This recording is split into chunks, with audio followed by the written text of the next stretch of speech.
Okay, we now welcome on a very special guest. It is Adam Richman. You may remember him from Man vs. Food. He is now on the History Channel, and he has a bunch of new shows. Yeah. Watch the Food That Built America. You have watched is it Toys That Built America as well? I did Toys That Built America, 2 seasons of that. Sunday nights, 9/8 Central is Food That Built America. Mondays at 10 with Peyton Manning. It's called The Greatest of All Time.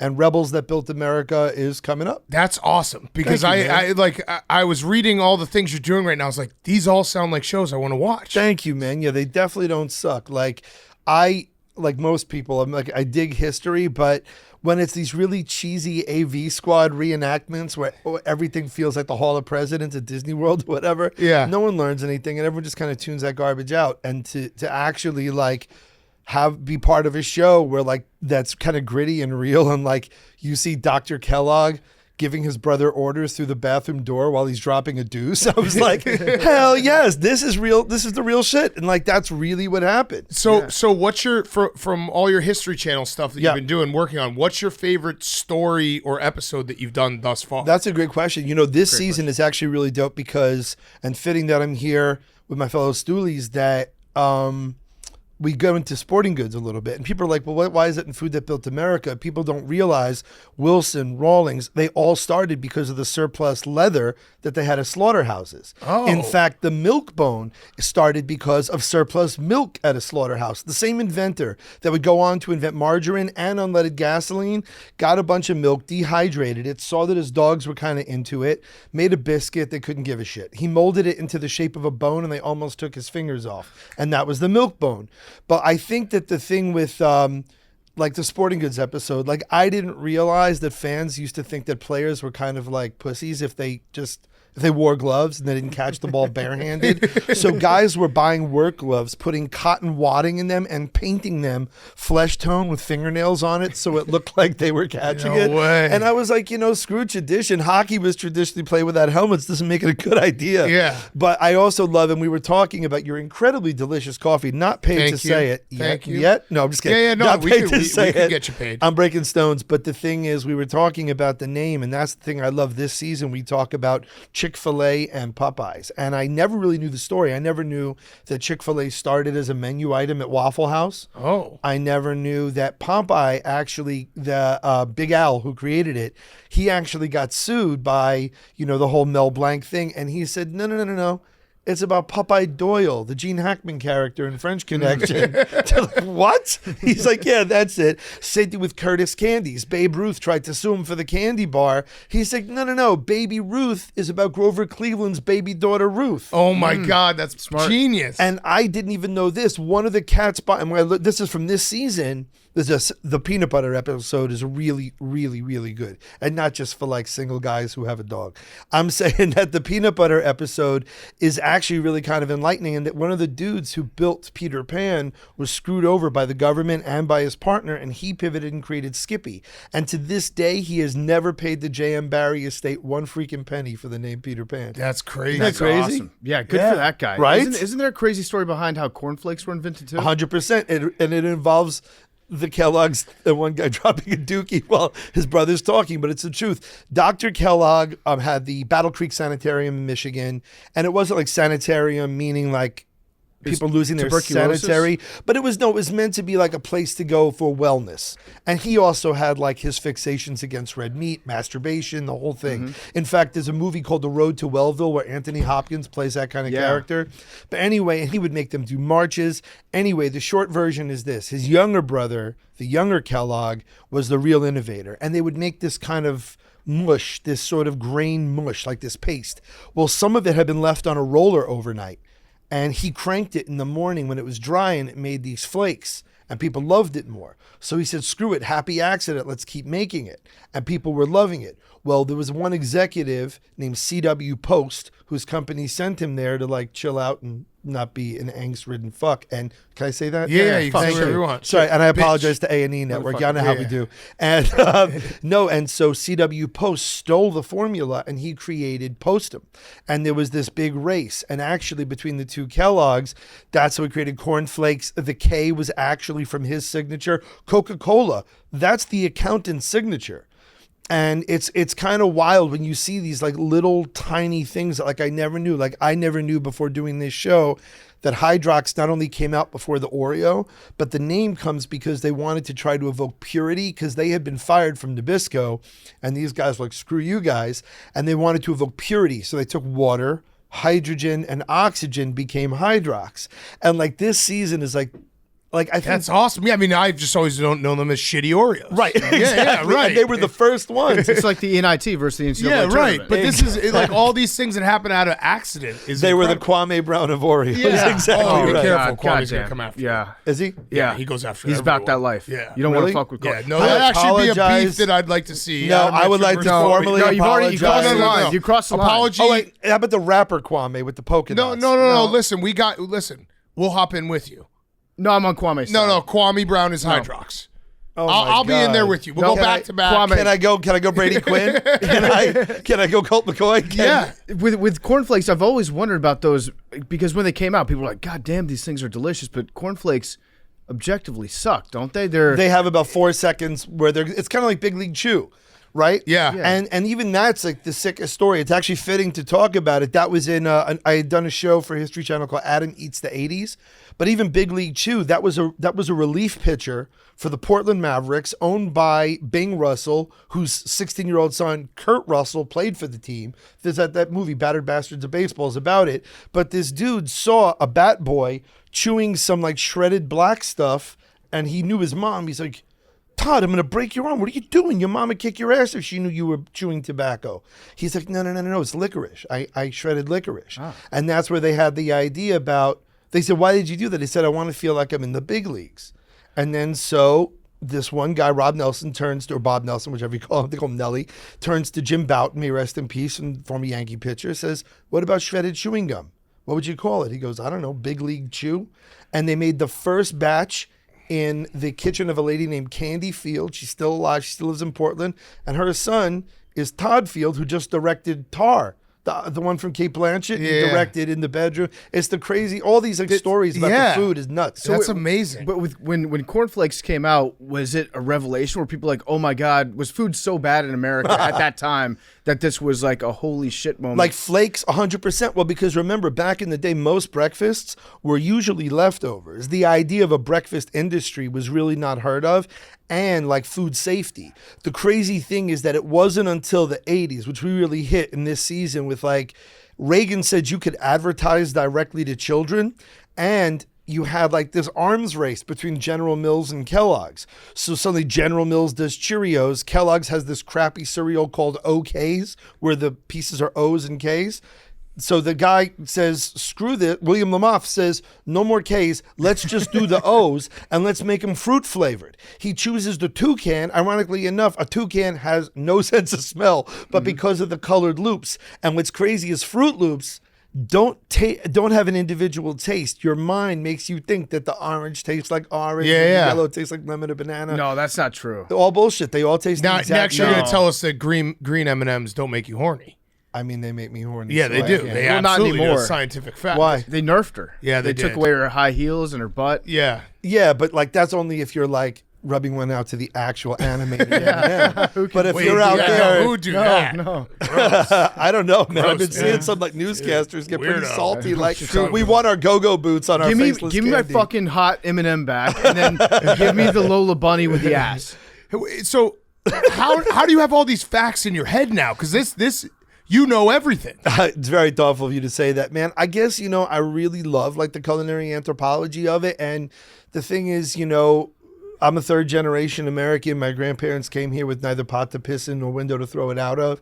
And you read about like the woman who ran Totino's, right? She and her husband had like so many jobs. She busted her ass. She actually, this is a true story. She wanted a loan for a pizzeria. No one in America knew what a pizza was. She had to make a pizza, bring it to the guy at the bank for him to try the pizza to get the loan. That must have blown his mind. Right? Exactly. Now, like in that movie Yesterday, like imagine being the first fucking person to hear someone play Let It Be. Yeah. Like the first person to try pizza. So he naturally writes her a loan, but people forget She was so poor during the Depression, she used to hide and go back in her schoolyard after everyone left to find orange peels to eat the little bit of pulp off of. That's how hungry she was. And she went on to become the very first executive in the entire history of, I believe it was either Pillsbury or General Mills at that point, and made millions of dollars on this. In fact, everything, even the Geno's pizza roll became like under the Totino's brand. And it's just this, like, I guess I really love like the individual stories. Like, Yeah. I didn't they're know that fascinating. Famous Amos discovered Simon and Garfunkel, or that he was an agent with William Morris. I didn't either. That he got the first three people that cut him a check to open the first Famous Amos store at that the sketchy end of Sunset, like the eastern end of Sunset where shit gets a little real. It's like, it was Helen Reddy, Marvin Gaye, and everyone's favorite mixologist, Bill Cosby. Oh, man. Wrote him a check for the cookie. Yes. That's crazy. That is wild. Isn't that nuts? Yeah. I mean, you've already blown my mind like 7 times Yeah. with the facts that you've just dropped Thanks, on man.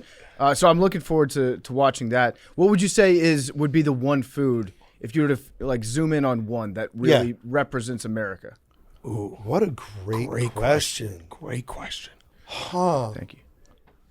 The Lo mein. microwavable dinner. Oh. Okay, yeah. TV Because dinners.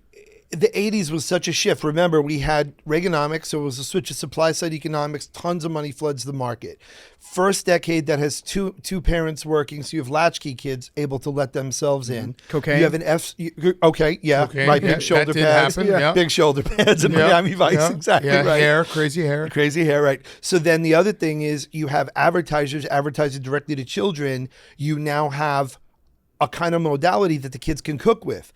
Like, parents didn't want kids working with flame and knives and stuff, but a microwave, you put the damn thing in, you press a couple buttons. So a latchkey kid suddenly had agency and could say, I want to eat this, I want to eat that. So the microwave technology changed it. And I feel that like the microwave dinner, as it has changed, like as certain flavors, like back in the day, as like a little fat fucking Brooklyn, my mom would buy Stouffer's Lean Cuisine because she was working a bunch of jobs and it was just easy, and she knew calorically I wasn't really pummeling my body with garbage.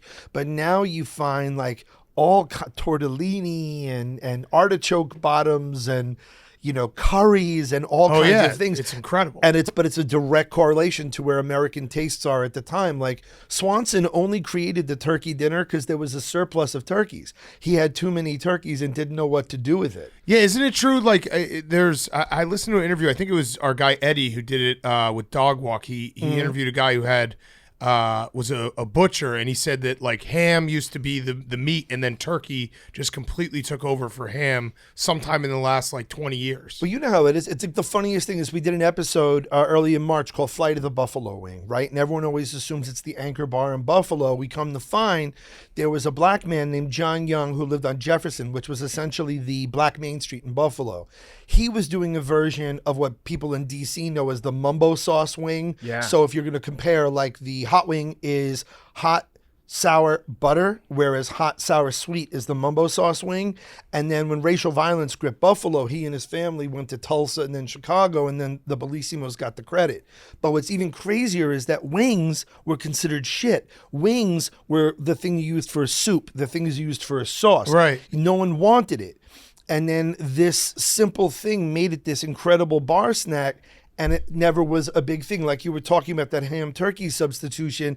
As we learn more things, you know, when I grew up, people were eating veal, no one cared. Then suddenly this cruelty thing and our knowledge of veal changed, and then we wanted a different protein. And I think, I don't know, I think what's also crazy is to see how we've been manipulated. Yeah. There's an episode about booze, and we talk about the Moscow Mule. And what's crazy is this guy's like, how in the fuck do I sell a Russian spirit to America in the middle of the Cold War? And so he goes to a bar in Hollywood. The owner of the bar is making his own ginger beer. And he's also just started hanging out, dating, sleeping with this actress who's just inherited a copper mine and a copper fortune. So he says, listen, let's make the drink with your ginger beer, your copper mugs, my vodka, and a lime, and then we're going to make this thing. And he was one of the first people to have one of those Instamatic Polaroids. So he would go to all the bars in Hollywood going, I'll give you a picture that you could take home to your wife if you try serving my drink. It's wild. Yeah, things change just based on how they're being marketed. If there's a good marketing firm behind it, like you'll buy anything, and you won't even know that's why you're doing it. It's crazy. Like I read that lobsters used to be peasant food. 100%. Like lobster was served to prisoners. 100%. Why did that change? I forget the story. Well, the funny thing is even a law on the books in Maine that you can't feed lobster to prisoners more than 3 times a week. So they're essentially cockroaches. They are. Yeah. They have the exact same neurological system as a cockroach. And they used to just wash up in mounds. And that's exactly why they were considered poor people food. Like, I'm from Brooklyn. You drive over the Bell Parkway and you would see people fishing off the Bell Parkway, and people would go, oh, how ghetto, how gross, how whatever. It's like, they're not paying for dinner tonight. How ghetto is that? Right. But the thing was, because it was so plentiful and because it was understood to sort of be a bug of the ocean, no one cared about it. Once it became less available, and once other chefs started going, oh, this is a really delicate, flavorful. They gentrified meat, bugs. Yeah. They gentrified bugs. You're not wrong. And that's kind of the crazy thing. And now it's a felony to rob someone's lobster pot. Yeah. And there's a rule, you have to make the door of a lobster pot biodegradable. So if a lobster goes into an abandoned pot, it's not like a death sentence, they can still get out. But it's this deeply beloved thing, but it's a really cool thing that you know that. And it's even wild when you begin to realize how like for example, Pepsi folded before World War II because Coke got the contract for sugar. And it was only after the war that someone revitalized the PepsiCo brand. Herman Lay said that potato chips were an essential thing, and he got the contract, and a bunch of chip manufacturers went down. Hector Boiardi, spelled Boiardi, who then, of course, changed it to Boyardee. Yeah. He used his canning stuff to make rations for the U.S. Armed Forces in World War II.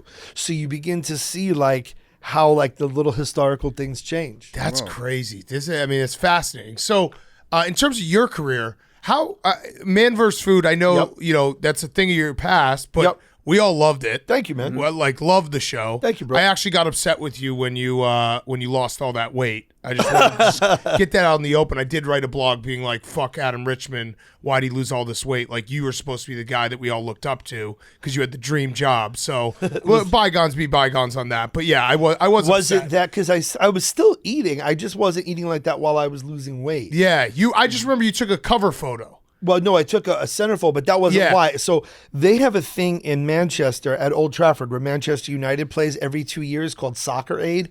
And it's celebrities and former pros from England versus celebrities and former pros from the rest of the world playing soccer on the pitch, like on television.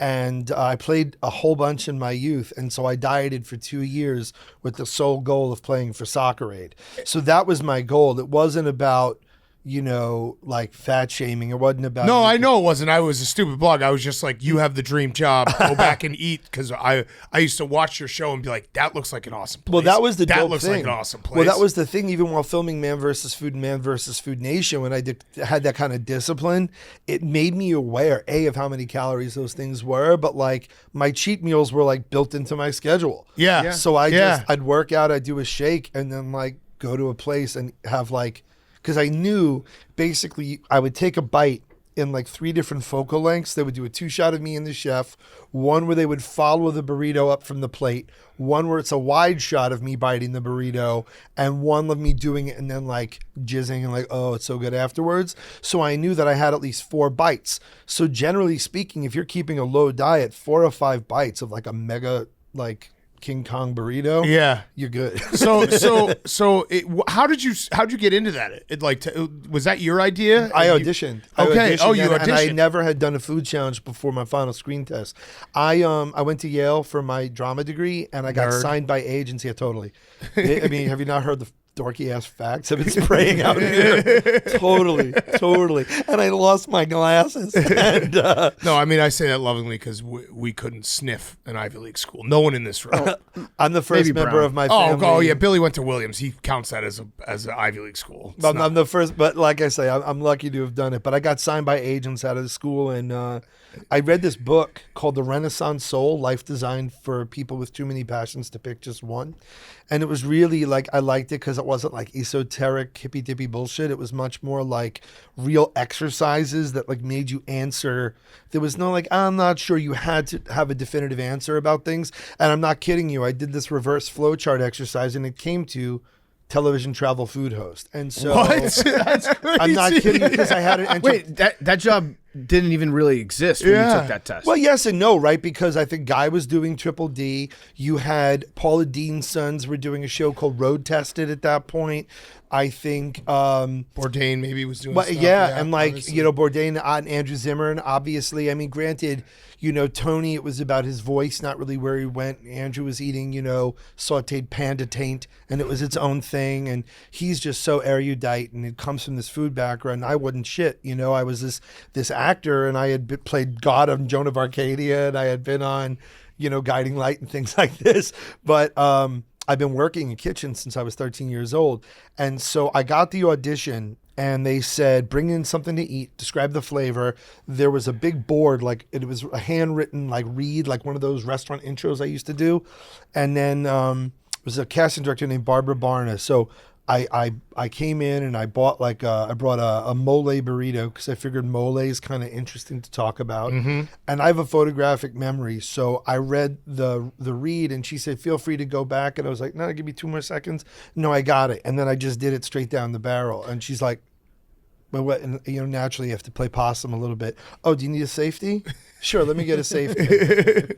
I'm here for the Katz's Deli, right on the corner of Ludlow and Houston Street in New York City. Now, even though it was originally across the street, it now is in its new location where it's been for hundreds of years. Even the sign in the window comes from the advent of neon. When Herman Katz actually asked the neon person, what do you want in the sign? And he said, Katz's, that's all. That's exactly what it says. But today, blah, blah, blah, blah, blah. That was awesome. Right? So then I came in, and the final screen test, after, they had to check my references, make sure I wasn't BSing. They had to see all these things and taste my food and this, that, and the other. And this is God's honest truth. Last screen test, Katz's Deli. I couldn't afford a Katz's sandwich. My boys and I used to split them. And I went in the day before and I interviewed everybody I could. Mario Batali was there. Dean Winters, who played Ryan O'Reilly on Oz, was there. So I took that as a good omen because I really was a big fan of his. But I interviewed everyone. I bought a T-shirt. And I took it home. I cut the collar out of it. And I'm telling you, I was so broke. And I washed it, $5 worth of washing and drying to make it look old. And I wore a black hoodie. And they told me they wanted an intro. So I kind of did what I was just doing there. No less than 4 U.S. presidents have actually eaten here. Reagan, Roosevelt, Carter, Clinton. In fact, 2 Russian prime ministers and John Glenn asked for the pastrami right here on the launch pad. Now, the funny thing was the show was supposed to be called Pig Out. And I said, fuck that. Yeah. And so it was Valentine's Day, 2008. I'll never forget it. And I said, blah, blah, blah, blah, blah. But I'm here not for nostalgia. I'm not here to give you a history lesson. I'm here to take on the double Reuben challenge, a massive double Reuben of pastrami and French fries. And, I'm going to fuck it with my face and the whole thing, whatever. I do this thing. And then I go, that's right. It's a new Valentine's Day massacre here on the Lower East Side of Manhattan. And this one is man versus food. And if you think that I'm reading this off a cue card, I'm just a big fan, or I'm a big fan of Katz's, and I unzip my hoodie and I open it up, I go, this is my actual T-shirt. Big fan. And I walk, and then I go, and then I said, I flipped it. And then I said, this Valentine's Day massacre is man versus food, and food, it ain't your day. I turned on my heel and I walked in, and Dan Adler, who went on to become my showrunner, looks up from the monitor with this look like Miyagi at the end of Karate Kid. He's like, you did it. You nailed it. And same shit, different toilet. I was like, you need a safety? He's like, nah. And Art, God bless him, our camera guy, who reminded me of every tailor every Jew has ever had anywhere, oh, that's good. No one did it in one take. That's wonderful. That's wonderful. I was like, yeah, whatever. And ironically enough, I was working in sports TV at the time. I was working at MSG Television. And that was supposed to be my first day. And I called my director, shout out Kyle Carney, who was doing hockey night. And I'm like, Kyle, I just face fucked this gigantic Reuben and fries. And I feel like I'm going to. He said, I've never heard gluttony used as an excuse to get out of job. Yeah. He's like, you can go home, start tomorrow. And it's crazy because they used to give me shit when I told them, I said, I'm going to have a show. And, you know, they used to, oh, where's our TV star PA? Where's our logger? Because that's what I started doing, was logging games, you know, anything at the Garden. So Liberty, Knicks, Rangers, Rangers. I did some Devils games and stuff like that because Stan Fischler, the Maven, was there. And then literally I showed them the sizzle, and come to find that New York episode when I finally went back to Katz's, my PA was the wife of the director who used to break my balls. Oh, that's perfect. Awesome. They should have known. I mean, anybody can spend 5 minutes with you and be like, this guy should be a television food. What a nice thing to say, man. Thank you. I mean, it means a lot. Yeah. You obviously care about it a lot. And also the fact that I'm a big fan of y'all. You're I exceptionally appreciate gifted. You've got to be on the Mount Rushmore of eaters of all Yeah. time. It's like you and Joey Chestnut are definitely up there. Wow. Billy Football. And Michael Douglas, right? Yeah, He'd be on the that's Mount it. Rushmore too. Well, Joey does this thing. If you watch the San Jose episode of Man vs. Food, so when I met him, like, fuck bowing, I walked into the room and I lay prostrate at his feet, like child's pose, like arms at my side at his feet. And he's like, dude, like, I've watched. He's like, you know what it's about. It's like that focus where it's not about the food. And I mentioned, and if you watch, I stole something from him that, like, some story producer gave the most, they called it the get down in my belly, shake down shimmy. And I was like, bitch, I'll fight you in the street. Like, you know what I mean? But I watched Jody, I think I just unplugged myself, but Joey throws himself, he throws his body downward, like his rib cage, toward his pelvis really hard, but he's literally just shaking the food down.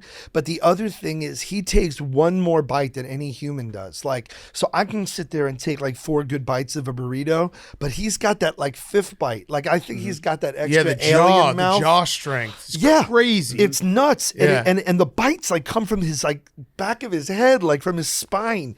It's like full Pac-Man hinging. And I don't know how he does it. And did you not see, was it last year, some guy tried to like stunt on him or to protest, and Joey ox-collared the shit because Joey wanted to be a cop. Yep. Yeah. And took him down. Took him, I mean, Kobayashi could never. Kobayashi could never. He's like 90 pounds. That whole thing he did with the whole like hanging on the fence and stuff. I mean, if anyone knows Joey, you know what a warm, like a truly warm, humble, self-effacing guy he is. And no, he's the best. And he's also, I was actually lucky enough to compete in it one year. And word? Yeah, the PETA threw fake blood on me. I was on the end of the stage. But Joey, I actually do, and people think I'm joking when I put him like with like MJ, Ali, Tiger. But who's better? We were on the bus, all the competitors, and he was just like holding court. Like the reverence that everyone has for him. Who's better? Was insane. Yeah. Who is, I mean, to me, like everything, there is like that alpha and omega. Like I was lucky enough to have Bourdain as a mentor and to have Andrew Zimmern as a mentor. And like my voice, it was funny. I walked in the building, I play guitar and I was listening. There's a solo I'm desperately trying to learn from a Pretenders song called Boots of Chinese Plastic. And Bourdain used to love Supertramp, used to love the Pretenders. And I was like listening to him. And it's so interesting when you see like how whether it's like YouTube people or social people, where you see like little bits of him. But yeah, like there are those people like the Shaun Whites of the world, like the MJs. Yeah. And they command a room and they command, just by their presence. Yeah, he is the GOAT. So doing Man vs. Food, what was your favorite? What's the one you look back and you're like, killing it today, bro. Yeah. Of all the challenges, the only one that I would legit like go back and eat as a meal in Alaska, and I'll never forget, my mother's like, I really don't like the name of this challenge. It was called the Kodiak Arrest. But what was so dope was, right, it's not exactly a galvanizing name. Like, oh boy, am I excited to distend my asshole and my aorta at the same time. But what's so cool was, before the chef got really, really drunk, and if he listens to this, brother, you know you were in the bag. I go, where do you get the crab? He goes like this and opens the the front blinds of the window. He goes, that boat. I said, where do you get the salmon for the salmon cakes? He walks over, he asks these people in a booth, excuse me, can I just show Adam something? And they're like, if we get a picture, whatever. So then he lifts the thing, he goes, that boat. I said, what about the berry cobbler? He said, 2 stoplights down, half a mile down the road, there's a berry farm. And that was the thing. It was like, it wasn't a lot of one whatever it was a bunch of crab legs. It was house-made reindeer sausage, which I'd never had before, which is freaking delicious. They have a house-made mustard that's top 4 mustards lifetime. Whoa. The berry cobbler, which is, again, like having something sweet at the end of all that savory, was really bomb. The salmon cakes, they were good. They were just little crunchy, oily whatevers. But having a little bit of something different to keep your taste buds interested, that was really cool. And the quality is ferocious. Like, I'll put it this way. Of all the places where I did a challenge, I haven't been back to that many. I've been back to One in a Million in Austin, where I did the breakfast taco challenge. Just because Juan Mesa is just the best. His family is the best. The food's amazing. It's totally affordable, totally non-pretentious. They always have a seat. He treats it's not because I'm the meat puppet on TV. Juan Mesa would meet a cab driver from Midtown and embrace him like a long-lost brother. It's that kind of thing. Everybody in the line, he'll come up to you, he'll slap your hand. Yeah, he gets you with a clap. Best handshake in Texas. It got voted best handshake. He did. They actually did like a poll. There's a plaque by the door. Best restaurant. I mean, I believe it. I've shook the man's hand 5 times, and every time it's perfect. He gets that heel to heel shit. Like guys like Buddy Rich, bang, But yeah, there and at Humpy's Alaskan Ale House when I filmed Fandemonium at Arctic Man, aka Burning Man's cold ass cousin, whole lot less thotty Instagram girls in fishnet, just lots of snowmobiles. Yeah. And they have a halibut taco there that is one of the most extraordinary. Like, I've sent multiple chefs there and they can't figure it out. It's like just done on a plank, very fresh fish, very little sauces and stuff. Amazing. The Acme Oyster House in New Orleans. Great place to go. That was tough to watch though. Watching a person eat, how many oysters was it? 150 oysters? 150 oysters. Your face no, it was 180. It was 15 dozen. Is that 180 or 150? 180, I'm not a math guy. Hank's our math guy. You're the Yale guy. Come on, Adam. Yeah, but I did drama. Down the street, they were discovering a cure for cancer. I was rolling around being an amoeba. I think that's 180. That sounds right. 15 dozen. Is it 180? Yeah. 180. Thank you. Yeah, my math score wasn't as good as my verbal. But well, first of all, Lucien, who runs that place, love him. And like, to be a dirty old man with a successful business in the French Quarter. I mean, and I don't mean like his sense of humor he was a very cool guy, but like the Hustler Club's across the street. So he's like, you eat 180 here. How many are you going to eat across the street? And I was like, as long as they don't taste like the ones here. But he would do foul stuff. Like he popped an oyster on camera and then he knew how to cut it. He's like, you got to open it up. I was like, man, come on. We're 8:30 on a Wednesday. Blur out the oyster when it ends. Yeah, exactly. He's like sliding his finger in the oyster. He's like looking at it, man, damn, I should call her. But you know what the thing was? This is the truth, and I'm so glad I get to share this on PMC, man, because I really know that people have their association with Barstool and stuff, but you guys always make me laugh and always make me smile. And I think in the past couple of years, smiles and laughter has been in pretty short supply, so I'm very grateful for y'all. So I beg your pardon, but for my little brief dick flute solo. But one thing that I remember was so I was up to 11 dozen. And they used to have a little compound bucket in case I had a reversal of fortune. But Dan Adler, now bear in mind, this guy's a dear friend, clearly a genius, went on to create Doomsday Preppers, 90 Day Fiance, Love After Lockup. That's Dan Adler, the guy I auditioned for Man vs. Food.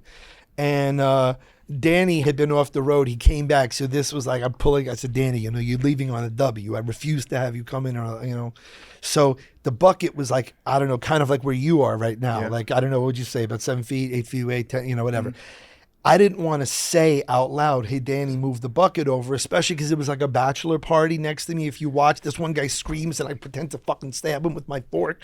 So they were there, and then I saw it, and I got the 11. They bring the 12th dozen thing over, and I went, come so far, I can't stop now. And because of the similarity to the song lyric, I turned to these guys and we went, to change this lonely love. And slowly all of Acme starts going, I want to know what love is. I want you to show me. And like, I'm so hyped. I'm sitting there pounding oysters. I want to feel what love is. I'm just pounding it. Meanwhile, Dan's losing his mind that we can't clear the song. Everyone stop singing. I'm like, fuck it, keep singing. And I'm standing up. So if you watch the episode, after the 11th, we switched to time lapse. And we cut in because I was getting so amped. So we get close to I didn't even realize. I'm dusting them. So now I have maybe a dozen and a half. Everyone calms down. And I'm like, Dan stops everybody. Everyone boos him like he's the guy who took the beach ball away before the concert. Yeah. You know, oh, boo. So I sit there and there was one drunk guy by the door, like right by the street door. And he just stands up. I want to know what love is. And everyone starts again. And I get those last 6. So then after that, I knew I had it. And like, it was just, that was horrible. And I will say this, I was dating a girl from Alabama. She broke my heart in about 1 million pieces. One of my first times, like actually going out, my PA Patrick is the best wingman in history. We went out to the casino there. I met this girl and we're talking, and all of a sudden some cock-blocking sumbitch, I still don't know who he is, walks past me and goes, "Careful, girl, he just had 180 oysters." Oh, no. That's a great line, though. Or it could mean you're just really horny. Yeah. But that's what I think what he meant. I don't think he meant like he's going to Jackson Pollock out his asshole later on. And to be fair, 50-50. Yeah. Right? You know what I mean? Why not both? Exactly. You got, in defense of that guy, that's a line you can't pass up. Right, exactly. And the show hadn't aired yet. Yeah. The show, no one knew what it was. So these guys were like, wow, I didn't know I was getting a floor show. They had just started airing the commercial, and I'm doubled over after that challenge in my hotel room. I'm sitting on the porcelain throne, and I hear those cheerleaders going, "Man versus food." I was like, shut the fuck up. Oh, that's so great. So was that Erin Andrews' sister is in that commercial. Actually. Oh, in the redhead one? That's her sister. So was that the worst one, or was there one that you think about all the time? Every spicy one sucked. And the one, I lost one spicy one in the entire time I did MVF, and it was the Munchies Fire in Your Hole, very subtly named Munchies 420 Cafe. And they were lovely people. And I think, because I said something on Hot Ones, but the truth of the matter is we did hear on his mic, he said, let's just add the whole bottle. Let's just blow them out. And the thing is, ghost chili extract is toxic. They literally weaponize it in police grenades in India. And the thing is, there's a difference between something that's hot and something that's dangerous. And right. The best spicy challenge, best. And I mean best in terms of like, it was a true challenge and it was still good. It was called the, ironically enough, special number 2 at Oro-chan Ramen in Los Angeles. If you like spicy ramen, it's delicious. Like the guy's noodles are great. He's an MMA fighter, so he was like real funny. We were like talking about like locks and arm bars and traps in the kitchen and shit. And he actually brought the noodles over. He snuck them in his clothing from Japan when he brought them over, and he really cares. But it was so spicy and it was good, so you wanted to keep eating it, but so spicy, my tears burned, my piss burned, my snot burned, but it was still like a true challenge versus something that's just going to be doused like this one chip thing where it's just so much extract, there's no flavor. There's one here in New York City, Brick Lane, the foul curry challenge, and that one's really funny because I thought I beasted it. There's a bar called, I think it's called the Golden Blue, I think, like down in the Village. My boys and I went to go play pool afterwards. I put the quarters in, like, and I went down to push the quarters into the thing. I went down and I couldn't get back up. Like, I was like, they're like, so all they saw me was like sink below the pool table. And they're like, "Fuck you, go, man." Yeah, I was like, we dealt with a spice challenge on this podcast one time. Actually, Billy did it. It was at the Buffalo Wing Factory in Northern Virginia. Congrats. And similar to your point. Well, no, not he didn't win. No, Food he won. didn't even get one. Food dominated him. Food dominates him. He loses. We basically recreated your show, but food always wins. Yeah, but this one I'm was kinda, it the after effect or you yelled after the heat? We think that they did what the guys did to you because once the cameras came out, we think that they said to themselves, "All right, let's fuck with this guy." And then Billy ate. You ate what? 3 wings? No, I literally ate half a wing, and then as you said, it hit me, and I was like, You start hiccuping? No, it's like, this is weapons grade in my face. And I burnt for 24 hours all over my face. I got a little bit on my like wrist, and it's just burned for hours. People forget, so capsicum's an oil, and that's why the best thing, well, once in your mouth, is chew some bread and spit it out. But it's so intense. If you watch, so one of the spiciest things, and this was all about macho pride. why I won. In San Antonio, I did this burger challenge called the Four Horsemen, and it had like actual full ghost chilies on it, not an extract, 3 whole peppers on it, not to mention habanero sauce and all this other shit. I was punching the table like so hard, like I was losing my mind. I finished it. They gave me a popsicle and I ran it over my forehead, kind of like schmaltzy TV stuff, but also it was cool. If you watch later on in the episode, I have a streak across my forehead. That's the exact width of the popsicle. And it's because the oil is so caustic.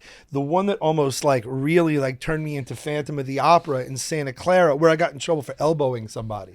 Like the cops came and stuff like this. I was like, don't fucking touch me when I'm eating. Like I'm eating hot stuff. Please don't shake me. Don't elbow me. Right.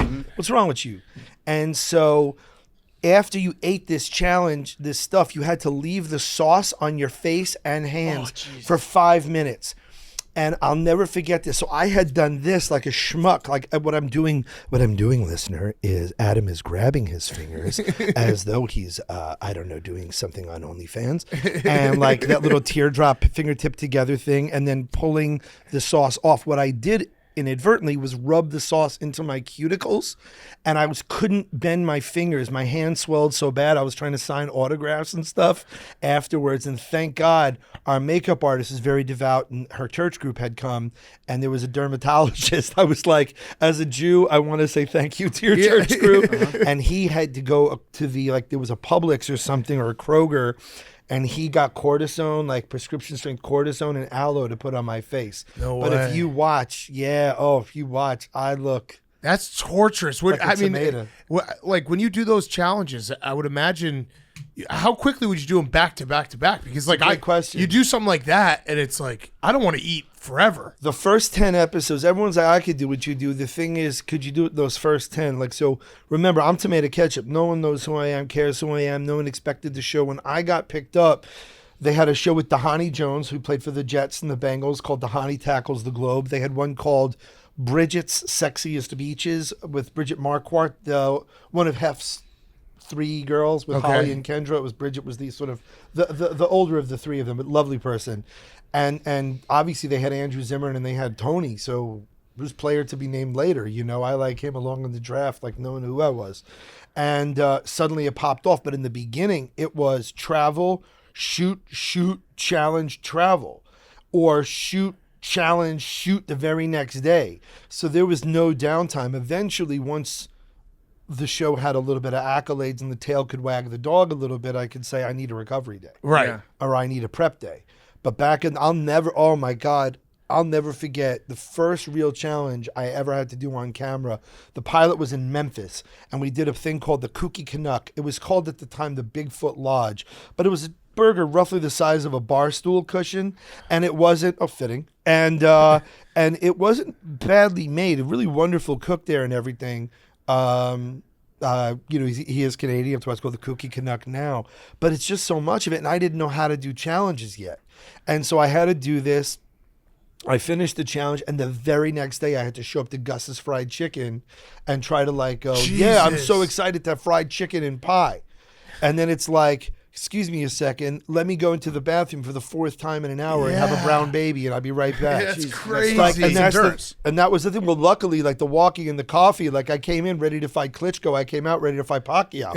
I looked so much better on camera by the time I did the intro read because I had ground beef up to my nipples when I started. When I finished, I was like vegan. I was like ready to go. It really is fascinating because it was one of my favorite shows when it came out. I was talking to Memes about this yesterday, and we used to both plan where we would go eat in cities based off places that you had gone. So it was a fantastic show. If you haven't watched it, go watch old episodes of it. Thank you. You're also doing stuff. You got, is it your own YouTube channel that you're on? Because I saw one video where you claim to have come up with the best hangover cure of all time. Oh. And I'm very interested to know about this because I've been as a scientist trying to figure that out for the better part of 15 years. And I keep getting close, but I'm not there. Yeah, so that video I think you're referring to on Hot Ones, Sean, who I love, he's a good buddy of mine, and I recently joined the First We Feast Complex fam.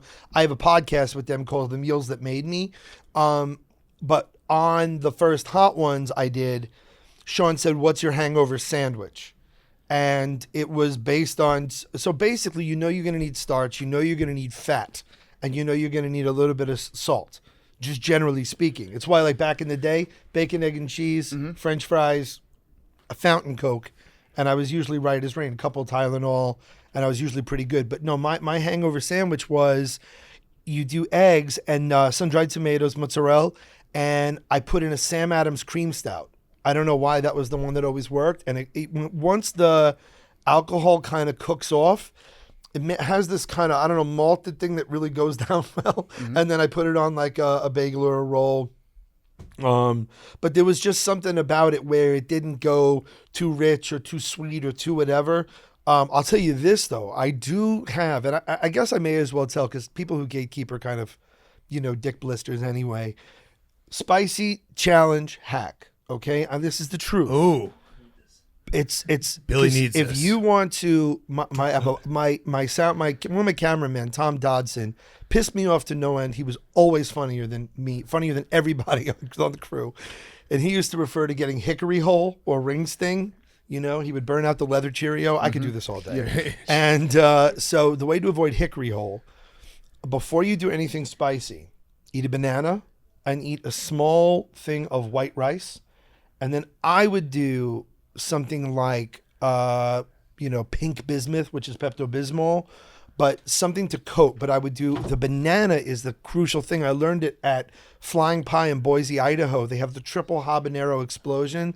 And the guy's like a lovely human being, super duper yogi, whatever, lovely human being. And his staff really cares. I said, how do you eat this though? And not have to retire your asshole to science.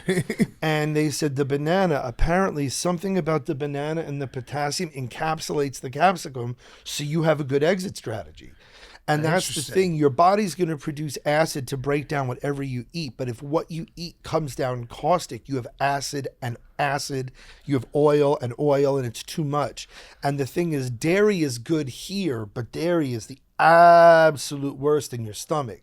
So that's why I found if I did a banana, before I did hot ones, I did a banana, I did a small thing, and I did a shot of the Pepto. And then I came in and I just did it. Your mouth is going to hurt. And if you're nervous about that, you can bring some Ambisol, but whatever. But that's the thing, is just how is it going to feel in your stomach? Yeah. That's so dairy is good if you swish and rinse it out. But the best thing you can do, hot dog bun. I don't know why. Maybe it's because it's so spongy and starchy, but an old hot dog bun, like not an old one. Like I'm not saying like if I went to fucking street for the Gray's papaya, but I'm saying you do that, you do it and you spit it out. It's actually like a sponge, and it takes all the capsicum at you. Wow. All right, because otherwise you'll be giving birth to red crayons all day. Yeah. Did you have to like roll with your own? Did you have like a kit that you brought with you on the road? Like I can't do quilted northern. I gotta go like 5-ply. I love that. Okay, so no, I should have, but so I'm sure you guys know on sets, right? You say I'm going 10-1 if you have to pee, and 10-2 if you're dropping, taking the Browns to the Super Bowl, and so that's the way you politely just say, where is so and so? He's 10-1. And that's what you say. So I had been taking these fat blockers, kind of like the prescription strength of Ally. We were filming in Hawaii at Giovanni's Shrimp Truck, but we had filmed the day before at this place called Moose McGillicuddy's. And this woman was doing this challenge, had like 12 cheeses and 900 eggs and every sausage and probably a stick of butter.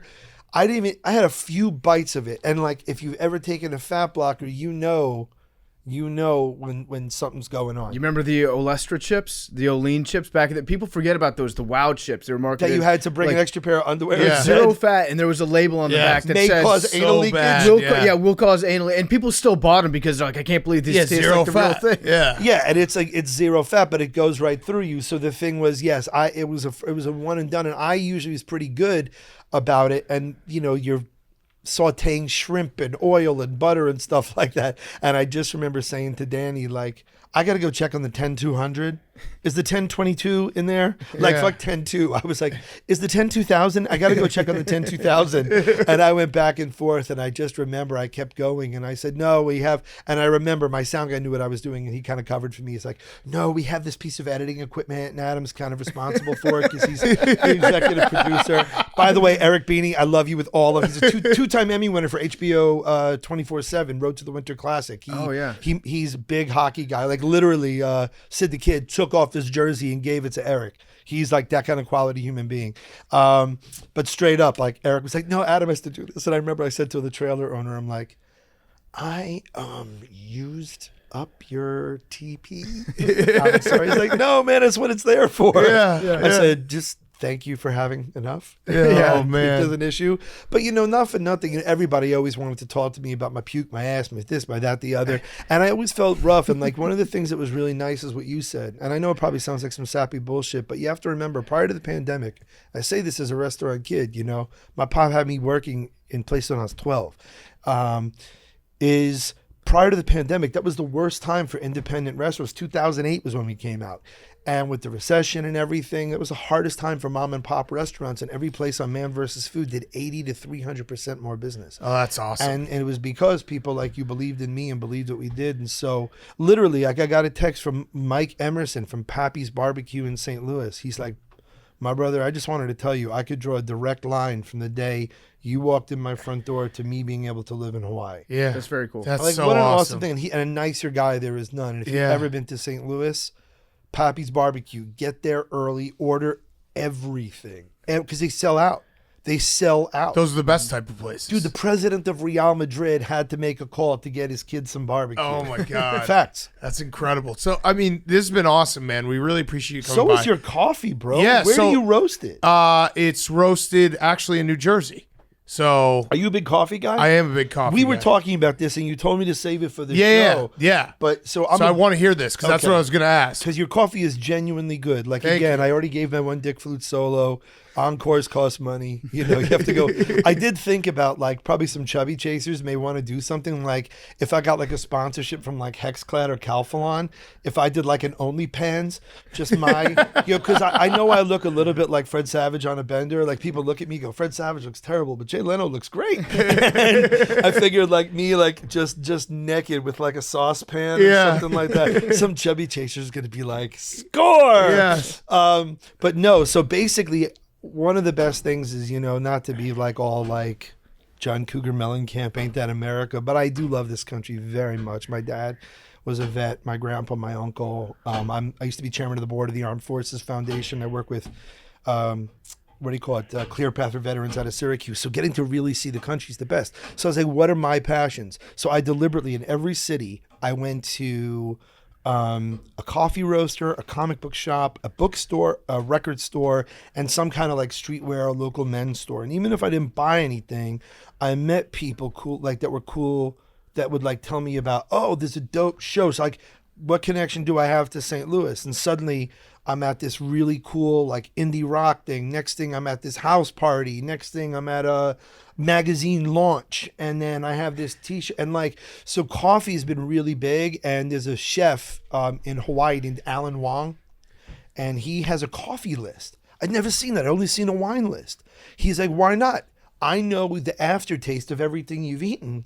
I could pair the perfect coffee to finish it. Oh, that's great. And like, I didn't get a boner, but I definitely I didn't go full 6 to midnight, but I felt the heartbeat in it, And so I bought a bunch of airtight containers, and I would cut the bag, and I have them. And if you look in my kitchen, I have a bunch of them in these airtight containers, and I am going to pick up. So you have dark, medium, and light. Which is your favorite? I like the medium, the big cat blend, but I also like the light. What made you roast coffee? So I've always loved coffee. I have 2, soon to be 3 kids, and so Mazel. coffee became like not only just what I enjoyed, but also like I needed it like constantly. Copy. So yeah, it was, and I was like, why not? And my dog Stella, she's 11, about to be 12. not going to last forever. Dogs don't live forever, so figured there's a cool way to start something. Such a long time to be gone, such a short time to be there. Yeah, exactly.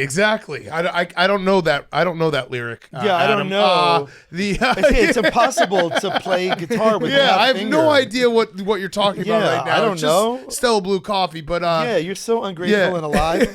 I think that but I think it's really good. I'm gonna give you a good marinade because I really love the taste of this. If you took your dark roast and you did equal amounts cold. If you took London broil, one of the cheapest cuts of meat, it's healthy for you. It's very lean, but not very marbled.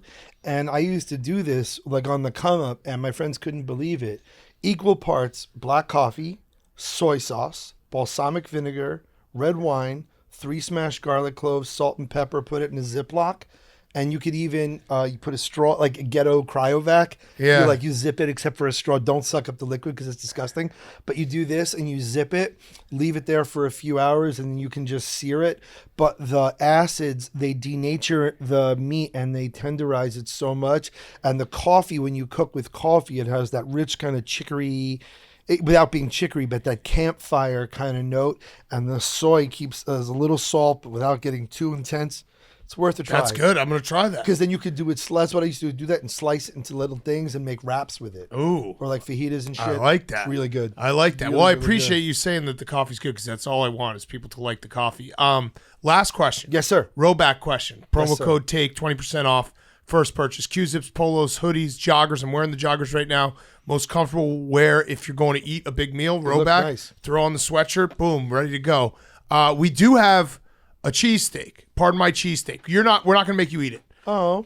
You can have a bite. You're allowed to take a bite. You're allowed to take a bite. We got 2 of them, so we have our own cheesesteak. We wanted you to. How did you? That's awesome. So we have ghost kitchens around the country.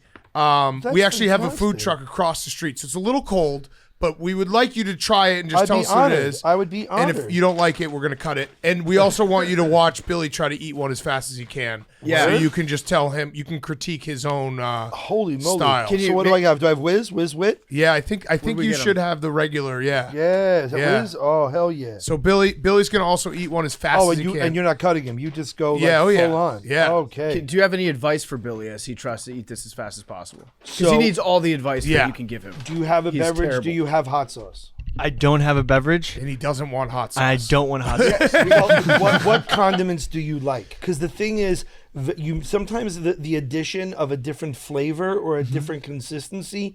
Like when I did a cheesesteak challenge, I was like hating life for a bit, and then just like adding in ketchup or whatever. You had to change it up. Yes, That's exactly. smart. Quick, these don't look too bad like this. And the other thing is, it's the first 22 minutes that you have before like your stomach starts sending alerts. Oh, that's interesting. I have a couple questions about the Big Texan. Oh yeah, please. Yeah, that was the first episode that aired. Wait, Billy. Let me ask your first question for you that you're definitely not going to ask. What? Is it a good strategy to drink 3 beers right before you try to eat this big steak? No, it is a terrible Okay, all strategy. right, just for the record. How did you do it? Not drinking 3 beers. No, honestly. So I would do, and it's funny you mentioned the Big Texan. This is very perfect. This is a true Ain't That America moment. So I had done other challenges before, and I lost in Memphis. We did Columbus, Austin, Amarillo, Chicago. I won in Columbus with the Dagwood, lost terribly in Austin to the Don Juan. And then Amarillo was, and I'm telling you, my exec producer called me. He never called me. He's like, we really need a W today. We really, because that's the legitimizing thing. Yeah. So I had read some stuff that leg workouts and back workouts really help. They really help like gun your metabolism. So what I first did was, and this is the truth, I would take I put my shoes, the Gideon Bible, there were phone books back in the day, in my suitcase, and I would do shoulder-loaded squats and bent over rows in my room.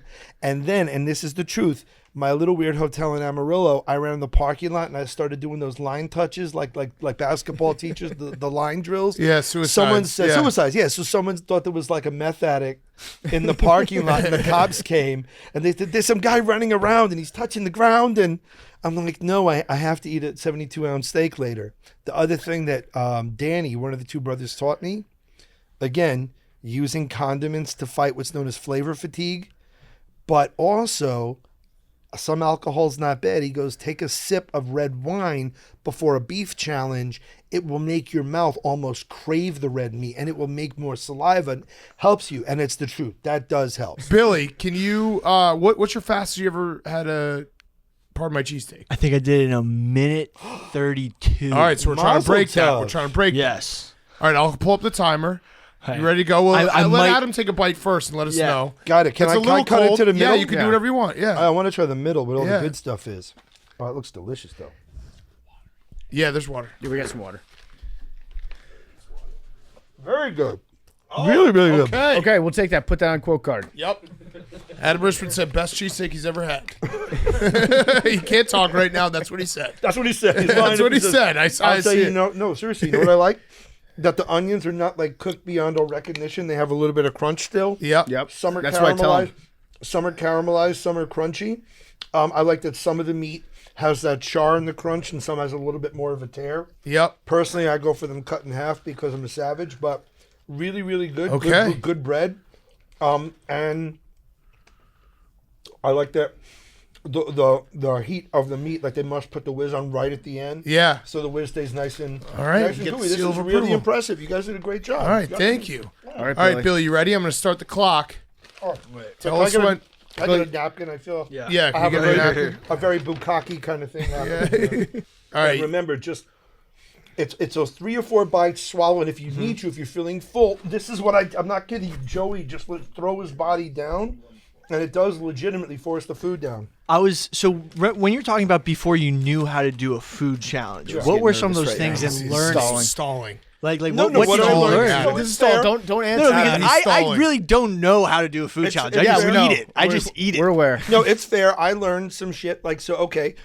Joey taught me I would drink a gallon of water in 5 minutes, either the morning of the challenge or the night before, because then through breathing, pissing, respiration, perspiration, the water is gone, but your stomach is stretched out.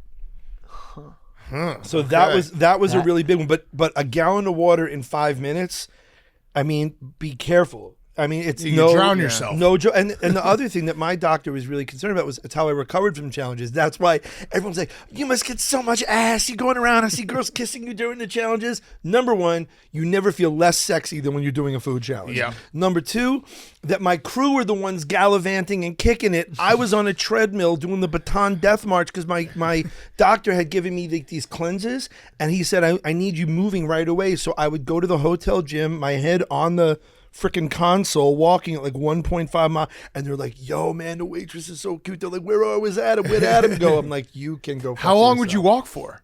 I would have to do bare minimum 3 to 4 miles after each thing. My doctor was like, because I need you to get it out of your system safely, but I also need to get your heart rate up, because he didn't want any kind of atherosclerosis. And the truth is, let's face it, right?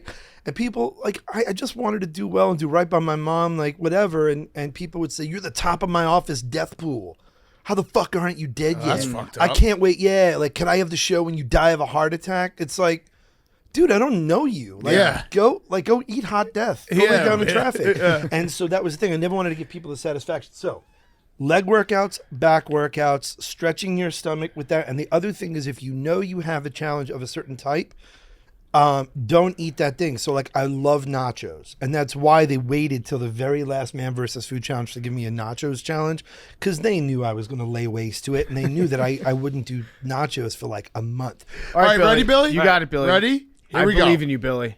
Got this, You bro. got 3, this. You got this. 2, 1. All right. House that thing. It's going. Oh, that was a big bite. Get that side bit. He's yeah, getting that's it. Get that side bit. Yeah, here The he hanging goes. one. Also, we should have mentioned that Billy has a deviated septum, so when he does this, Same. he can't actually breathe. Same. Get that side bit, because it's got liquid. You Listen to him trying to breathe right swallow. now. Just swallow. He's Swallow. not breathing. Oh. Are we gonna have a reversal? Nope. Nope. Take No. your time. Yeah, you can't. I know when you can't breathe. Billy's also real hopped up on Benadryl right now. Yeah, and also just really wants to impress you. So this is a big moment. Go for him. easy on the water. Go easy on the water, because that's the other thing. People forget the water hits the bread and it expands in your stomach. Oh, it's tough, Billy. All right, Billy. He's crushing it. He's yeah, crushing you're doing it. a good job. Almost a Crushing half it. down. There's a half. There's a There's a half. half. There's a How half. much time are we in? Time check. 49 seconds. So I don't think we're breaking records today, but that doesn't matter. This is a hard thing to get down, though. Yeah. It is. The bread is doughy. It's good, but it's doughy. Go, Billy, go. Go, Billy probably go. didn't even work out this morning. Go, Billy, go. Billy, you probably should. Oh, hit the Billy, gym. you could get it. 110. What a savage. By the way. Don't eat the bottle cap, Billy. It's literally in his hand right next to the Wow, bottle. that is... That's the Helsinki technique. Yeah. Dude, I got to tell you this. Anyone who's willing to actually do it will always have my respect. Yeah, oh yeah. Because you get a bunch of the Monday morning quarterback. It's the man in the arena. It's the Yes, old- the man in the arena, like Teddy Roosevelt said. Yeah. Yep. Yes, yeah, Billy, yeah. Billy, shake it down. Do the That's do the it. chestnut bounce. That's it. All right, Billy, beat 2 minutes. You're at That's 140. it. Just house it. Push. Yeah, come on, Billy. Yes, sir. Let's see that open mouth. Sir. Yes, sir. I love how a bunch of guys can be in a room. Go, let's see that open mouth. Get Let's it see in that your open mouth. mouth, Billy. Oh, my God. Good job, Billy. I'm proud of you. I'm very proud of you. I love that there was a Twitter account called Dirty Man versus Food Quotes because they showed us how many things we say in this thing that are disgusting. You can really describe food in all the ways that you describe Bravo. stuff. Oh, yeah. Oh, he's struggling. No, he's got it. He's got it. This is the flu game right here. Yeah. Light work, home stretch. Is there any adrenaline that kicks in when we're doing a challenge? Absolutely. Oh my God, it's funny. Great question. So I boxed for a hot minute, and I hate losing. I'm deeply competitive. Absolutely. By the way, Good hats job, off, Billy. There we go. Hats 201.77. Still not easy. Seated low, because that's the other thing. Yeah. You have to be seated at a normal chair. When you sit low and your knees are above, it's kind of like the squatty potty. Yeah. It's not a good thing. I did stand it at the kitchen when I got 132. I will say that yes, Sick. I did one. That was awesome. I did a wing challenge in Boulder once, and they put me at one of those high top tables. Yeah. And your legs are kind of holding you up on those chairs, and it didn't. Was that the 50 wing challenge? Because I was- think Billy did the wing challenge. in Boulder. yeah. West End Tavern. Yep. What a great place. You guys are like great Eskimo challenge. I Brothers, but for enjoyed that food one. challenges. Shout out to Erin Peacock, one of the loveliest managers. She was so nice to us. Really great there. But yeah, there's some chicken or the egg. I did a big challenge at LBI in Jersey. And that one, you know what I did? And that's what I wish I had done for all my big quantity wing challenges. I stripped all the meat off the bone first. Yeah. And then I was just taking Skull Bandit pinches of meat and just dunking it in blue cheese, just like a total fatasse, and just Joey Fat One, Good just, job. crushing it. Good job. I'm surprised you believed in condiments when doing the food challenges. 'Cause I hear a lot of people don't do condiments Yes. because it overloads. Without question. I guess for me, so this is a funny thing, and I saw a meme, someone giving me shit was starts timed eating challenge, spends 7 minutes talking about flavor. But the thing was, Pat Young, who was the president of the network, actually mandated that he said, I do not want to see you dunking buns in water. I don't want to see you Makes eating sense. like a competitive eater. Right. He said, if it's a big sandwich, I want you to eat it like it's a big sandwich. If it's a big bowl of pasta, eat it like you would eat a bowl of pasta. It's just a really big one. He said, because if we make it look delicious, the people that love pasta would go, oh man, I would run a train on a big thing of ravioli. Yep. You know what I'm saying? And that was the thing. The funniest thing was my buddy Jason. I love my friend Jason Bear from college. I love him dearly. He called me with a death threat in the middle of the night. He's like, okay, here's the deal, asshole. You either have to tell me how to make pulled pork or tell me where I can get pulled pork in Brooklyn at 11 o'clock because I have a pregnant woman that just watched your show and she demands pulled pork. And if you don't, our friendship is over. But that's the thing. So yeah, I would love, if you watch the Hartford, Connecticut challenge, it was me and this guy, the great Moomsy, and he was a real competitive eater, and he was dunking the crust in water, and he was doing this. I will say this, though. He is the only time I've given myself license to actually, pull the trigger, because it's so bad for your throat, for your teeth, or whatever. But, there's only that one time in St. Louis where it happened kind of on camera, and the one thing they didn't have, and it's funny because the owner of the restaurant won't let me live it down. Great place. I highly recommend. If anyone here is a fan of the BLT sandwich, maybe the best BLT in Christendom at Crown Candy Kitchen in St. Louis. Andy Carranza's family's been running it since the turn of the century, last century. And the seats, the booths, are hollow. So it's a lot of dairy. And right before I didn't really feel good, I shifted and I popped off a fart, and it echoed like in timpani, and his wife was sitting behind me, and she's like, oh, like that. And I think that definitely threw me off my game, because it was like, poof, like it kind of hit like a low bass note. Like I was like at an EDM festival waiting for the drop, and it was just like, poof, and then she said, oh, and then like I just started like everything malfunctioned from then on, and I was like, I need the bucket, and it was just pure milkshake. And I remember a cousin of mine, and again, this guy is like buff, Secret Service agent, never did a food challenge in his life. I'm like, my man's right here, and was just saying, you should have done all vanilla. You should never have done eggnog. It's like, what do you know of it? Yeah, right. That's 2 gallons of milk. Yeah. That's 2 gallons of milk. No one needs bones that strong. Yeah. Yeah. Maybe Like, Jim Harbaugh. Yeah, He loves Jack it. Wilshere. Yeah, exactly. Yeah. Well, Adam, this has been awesome, man. Ever go Back at check him you. out on the History Channel. We will. I'm going to watch that show. Yeah, it's been very, very fun. We really appreciate you stopping by, Thank you, man. Yeah, and hopefully you guys dig Rebels. They show the old seasons too, so you get to enjoy me at all the various weights I've been during the pandemic when I got over 300 and now. But yeah, man, I'll tell you this, man. I've been pushed to do a sauce, a restaurant, or something since Man vs. Food, and I haven't. And it was doing this show that kind of got me off my ass to do it, because you see how many chips were stacked against all these people and how they actually went out and just did the damn thing. And it's so impressive. Yeah. Mm-hmm. So impressive. Like, you know, Truett Cathy got those chicken breasts by accident because they didn't fit the trays on a Delta in-air flight meal.